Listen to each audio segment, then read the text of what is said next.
Tubers, aqui é Michele Denardi Tamburus, direto de Orlando, Flórida, para falar para vocês sobre um assunto que eu acredito que interessa a muitos casais, que é a questão do regime de bens no casamento. Nós temos 4 tipos diferentes de regimes de bens no casamento e é muito importante que o casal, quando decide se unir mediante um instituto que é considerado um dos mais formais do direito, que é o casamento, eles têm que estar preocupados também com a questão patrimonial, porque é claro, principalmente a noiva está preocupada com a festa, os convidados, a decoração, o tão sonhado vestido de noiva, porém tem uma etapa nesse procedimento todo pré-casamento que é tão importante quanto, que é decidir qual é o regime de bens para o qual o casal irá dizer sim no altar. Então vamos checar no vídeo os diferentes tipos de regime patrimonial que o casal pode optar no casamento para que não tenha problemas se algo der errado e infelizmente esse casamento terminar em divórcio.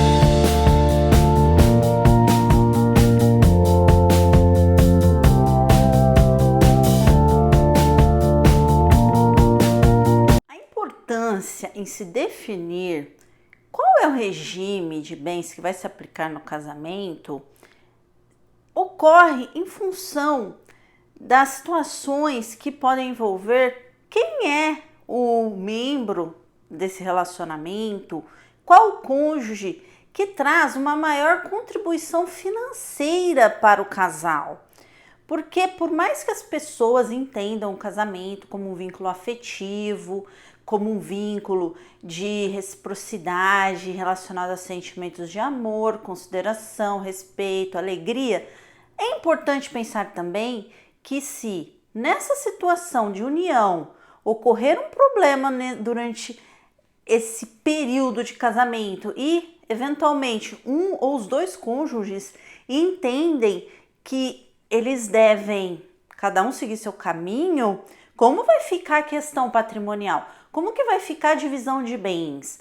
Porque além da questão própria de uma dissolução, de uma união, de um casamento que já traz uma carga emocional muito grande, ter ainda que pensar na questão patrimonial, que é importante no momento de calma, antes mesmo de contrair os laços matrimoniais, que as partes, os cônjuges, possam, em comum acordo, definirem o que é que cada um pretende colocar nessa união para que essa comunhão, essa sociedade conjugal, sim, o nome é considerado uma sociedade.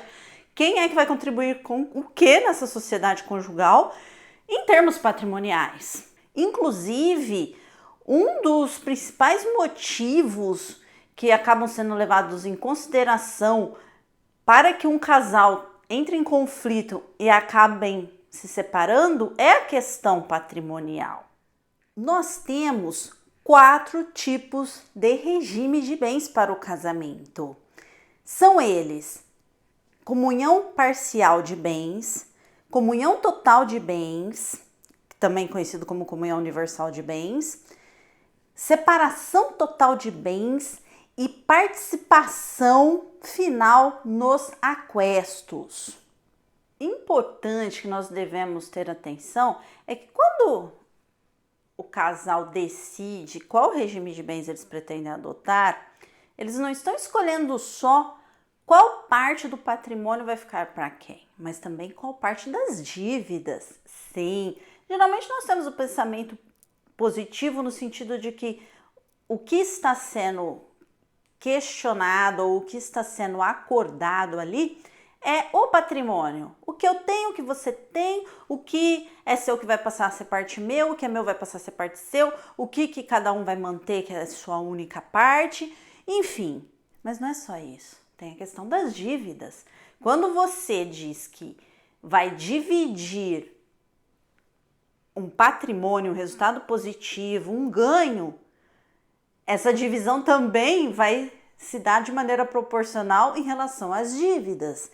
Então, cuidado, porque às vezes você pensa que está tendo uma vantagem numa determinada situação de divisão patrimonial, mas na verdade você também vai estar fazendo uma divisão das dívidas.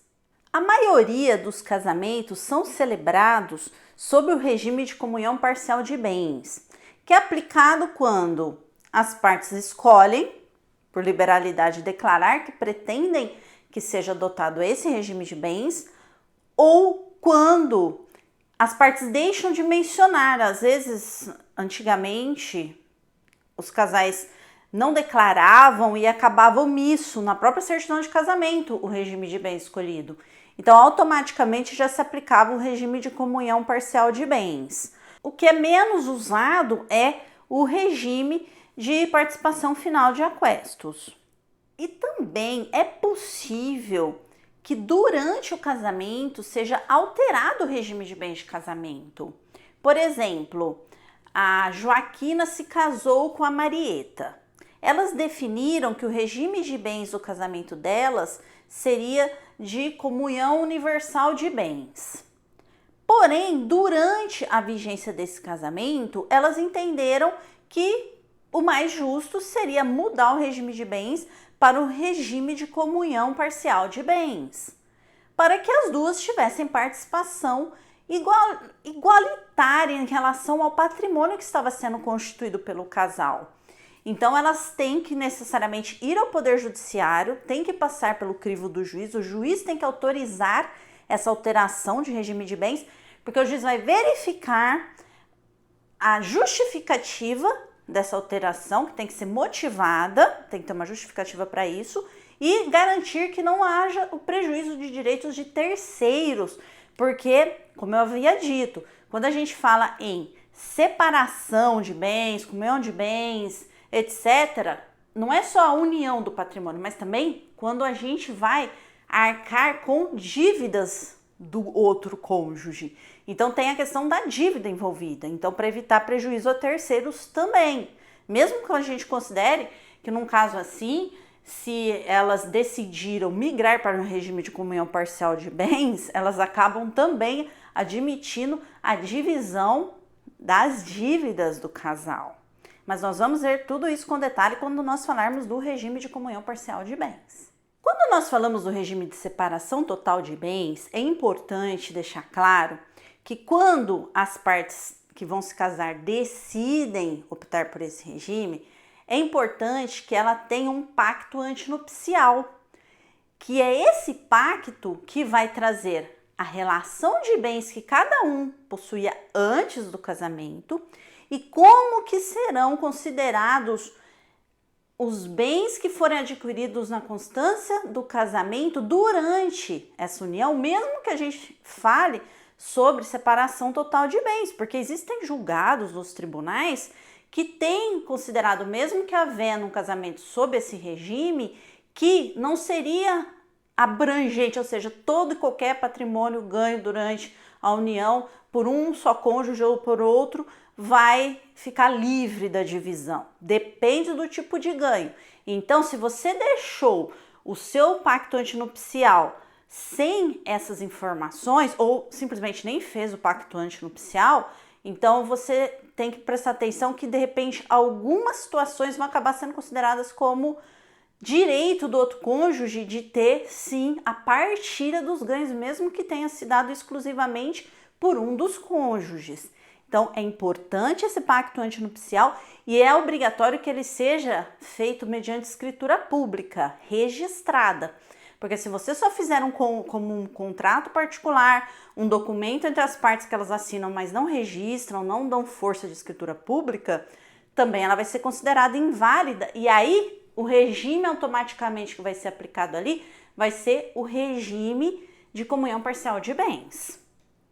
E quando nós falamos em separação total de bens, nós estamos falando que os bens que pertencem a um cônjuge são desse cônjuge, seja adquiridos antes do casamento, depois do casamento, o que está no nome do outro vai ser do outro. O que quer dizer? O Pedro é casado com a Maria. Se o Pedro tem um acúmulo de patrimônio durante o casamento de bens móveis e imóveis no valor de 1 milhão e a Maria de 10 milhões, Se você deixou especificado lá no pacto antinupcial que não haveria comunicação nenhuma entre os bens adquiridos por cada cônjuge e os ganhos de cada cônjuge, aí você protegeu tanto os ganhos da Maria como os ganhos do João.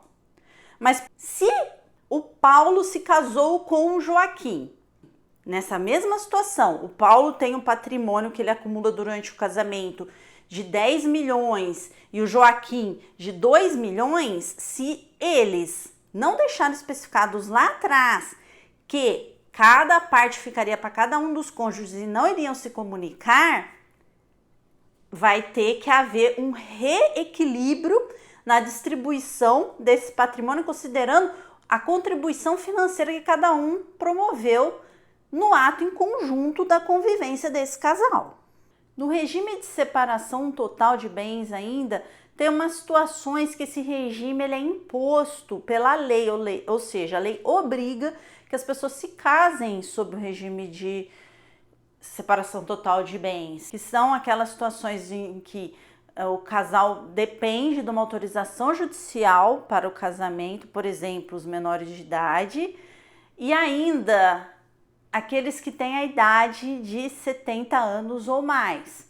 Porém, mesmo esses regimes de separação obrigatória de bens, tem algumas situações que vão acabar permitindo alguma comunicabilidade, de acordo com a demonstração da colaboração mútua que houve para a constituição do patrimônio. E isso, muitas vezes, é decidido perante os tribunais. Na comunhão parcial de bens, que é um regime largamente utilizado no Brasil, os cônjuges têm a ideia de que tudo o que for adquirido durante o casamento, tudo que tiver de entradas financeiras para um ou outro cônjuge durante a união, vai ser dos dois, terá que ser dividido igualmente. Porém, tem algumas situações em que o que entrar de patrimônio para esse casal durante essa união não necessariamente vai ser considerado passível de comunhão, ou seja, não vai se comunicar, não vai ser dividido entre os cônjuges. Então, tudo o que for adquirido na constância do casamento, ou seja, durante o casamento, vai ser partilhável entre o casal de maneira igual, é o que nós chamamos de meação. Porém, existem algumas exceções a essa regra, não é tudo que vai ser dividido. Tem situações envolvendo recebimento de herança, recebimento de doação, subrogação é quando você pega um bem em substituição a um outro bem. Quando você tinha dinheiro de antes do casamento, você tinha imóveis anteriores a esse casamento e recursos que de antes do casamento passam a fazer parte de um outro negócio, tudo isso fica excluído dessa comunhão. O que quer dizer é que, se você recebeu uma herança, por exemplo, 100 mil reais, tá lá na sua conta poupança, tem a documentação que demonstra que você recebeu essa herança, etc. Aí você decide comprar um imóvel, no valor de 500 mil reais. A hora que você faz a aquisição desse bem, você pega esses 100 mil e coloca no negócio, faz essa compra. E os outros 400 mil vem do esforço comum do casal.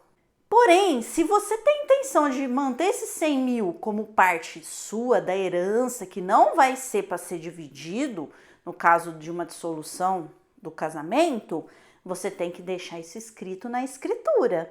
Percebem a importância disso? Porque se você simplesmente pega esses valores, coloca no negócio, não faz menção nenhuma, você está aceitando que você quer que esse valor se comunique com o seu cônjuge. Mesmo que lá no futuro você venha, não, mas eu vou provar, porque olha, eu recebi nesse processo, etc.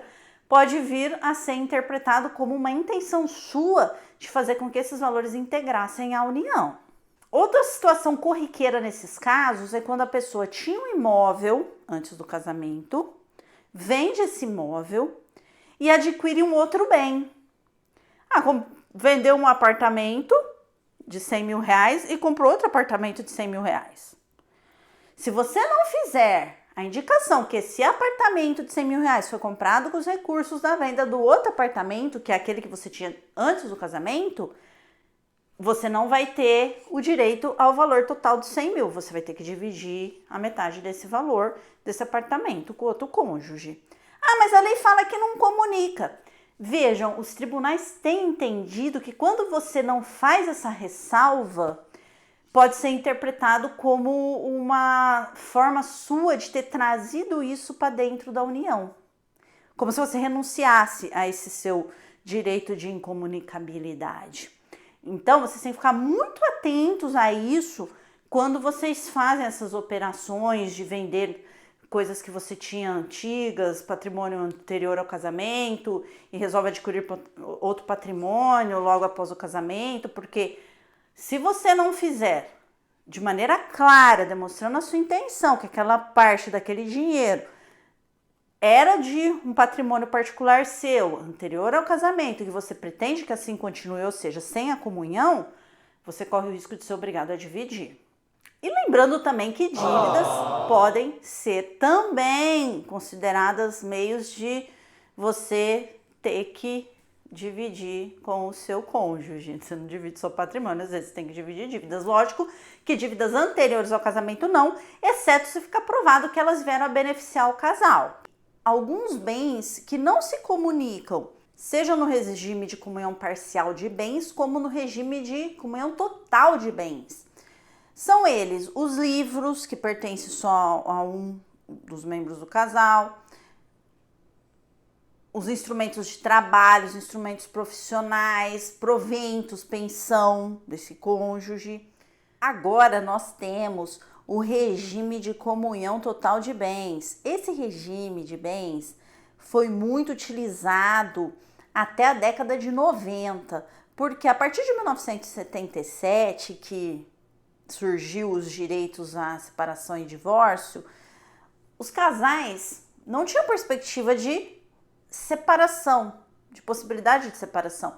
Então a regra realmente era que o regime de casamento era de comunhão total de bens. A partir da década de 90, quando começou a surgir o aumento nas separações, nos divórcios, e aí se observar a dificuldade em definir como seria a questão da separação dos bens, enfim, de todo o patrimônio que foi adquirido pelo casal, geralmente a mulher, ela tinha um papel de dona de casa, do lar, e o homem o papel de provedor, que era quem saía para trabalhar e acumulava patrimônio, e acaba que ele se achava no direito de ficar com a maior parte do patrimônio. E nós sabemos que é irregular isso, porque não só em consideração do regime de bens, ser um regime que deve ser tudo dividido, a participação da mulher na constituição desse patrimônio se deu com o trabalho dela como uma pessoa que ficava nos cuidados da família e do lar, dos filhos, na administração da casa. E nesses casos, a comunhão total de bens envolve tudo que o cônjuge possuía antes do casamento, depois do casamento, enfim.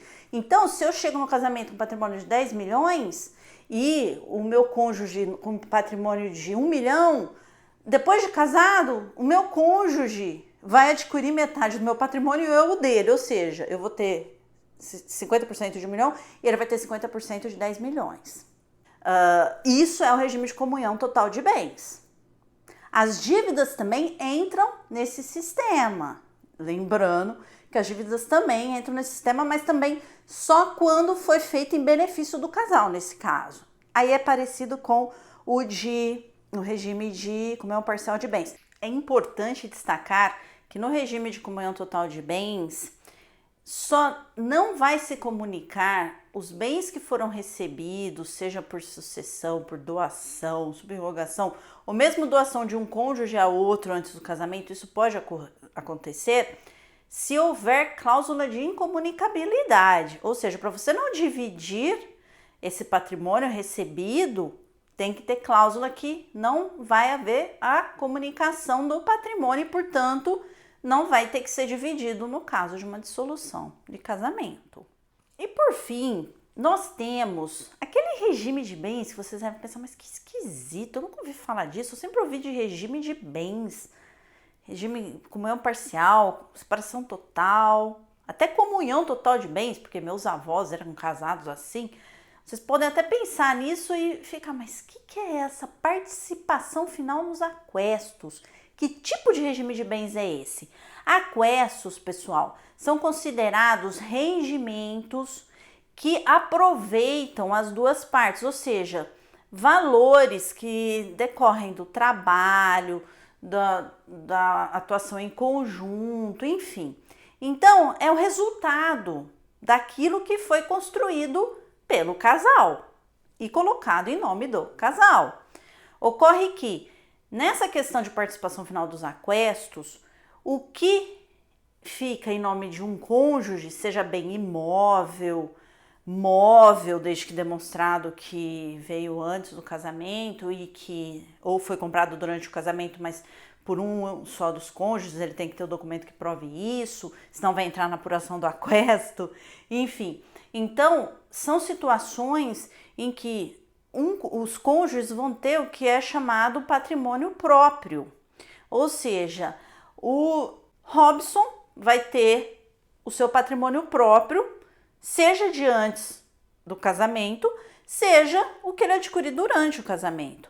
A Paula também vai ter o patrimônio anterior ao casamento e posterior, durante o período em que eles estiveram juntos. Então, o que eles quiserem que se comunique e que ao final seja dividido igualmente, ou seja, exista ameação, é aquilo que o casal adquirir em nome dos dois. Ou seja, o Robson e a Paula terão que ter lá escrito na escritura do imóvel que aquele bem pertencem a Robson e Paula.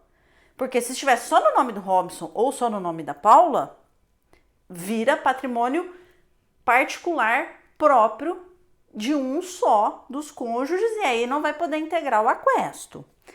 Então, é um regime que, a meu ver, é um regime interessante, mas por mais que a letra da lei tenha definições para esses regimes, porque eu passei aqui para vocês, esses 4 regimes de bens, uma visão bastante generalista de cada um dos tipos de regime de bens. Obviamente que é importante a consulta de um profissional especializado na área de família, e esse vídeo obviamente é de caráter educativo para vocês entenderem um pouco de como que funcionam esses regimes de bens, mas às vezes, por mais que esteja escrito na lei de uma determinada forma, às vezes nós temos interpretações dos tribunais que acabam esvaziando o conteúdo dessa norma, porque o tribunal entende que seria mais justo, atenderia melhor aos interesses da sociedade, melhor aos princípios constitucionais, que se interprete de uma forma diferente do que está especificado ali.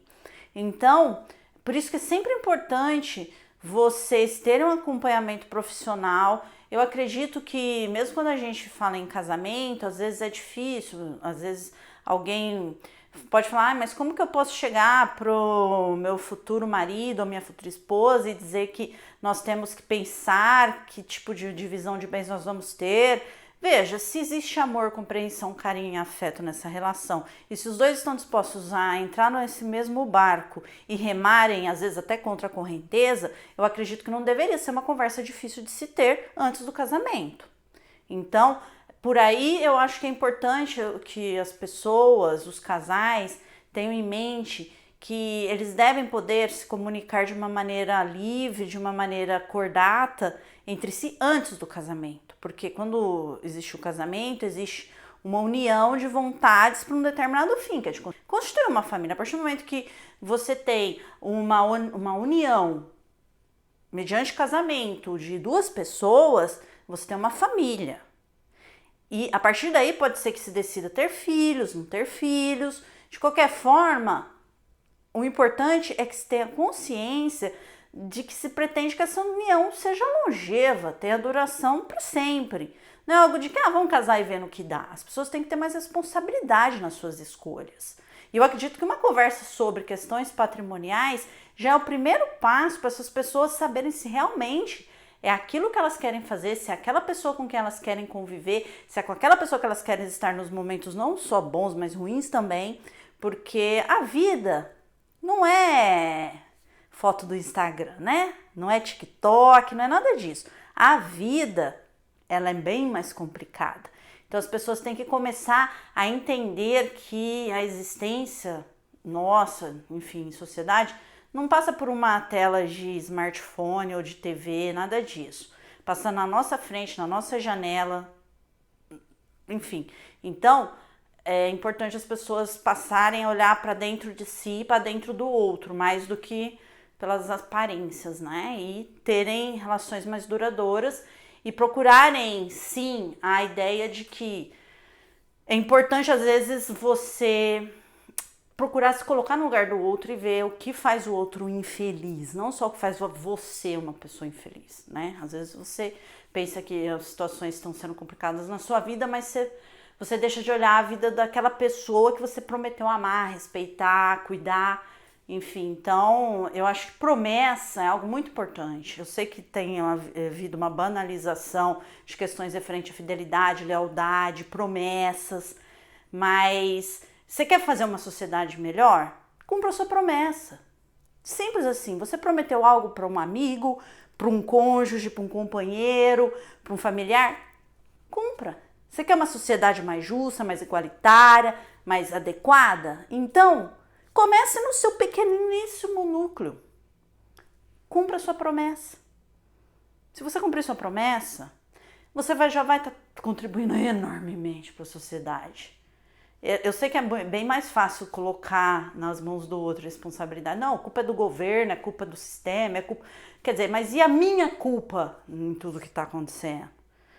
Nas situações ruins que tem gerado desigualdades e tudo mais para todo lado. E a minha responsabilidade nisso, né? Porque culpar o outro é bem fácil.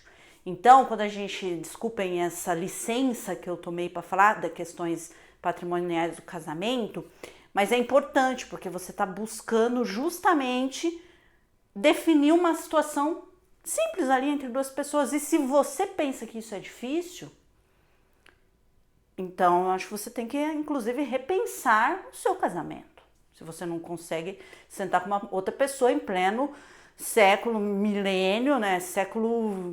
Já estamos no século 22 e as pessoas não conseguirem ainda sentar para conversar sobre uma simples questão que é, olha, eu tenho esse patrimônio, então lá na frente eu penso que isso é justo, o que você acha, o que você não acha, né?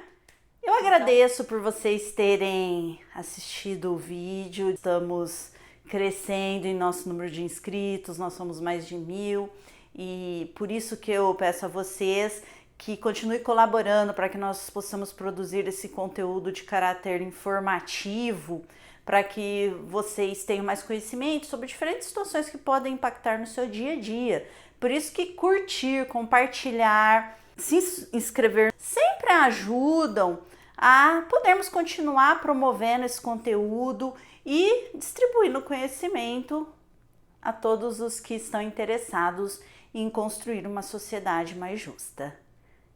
Agradeço a presença de vocês e até a próxima!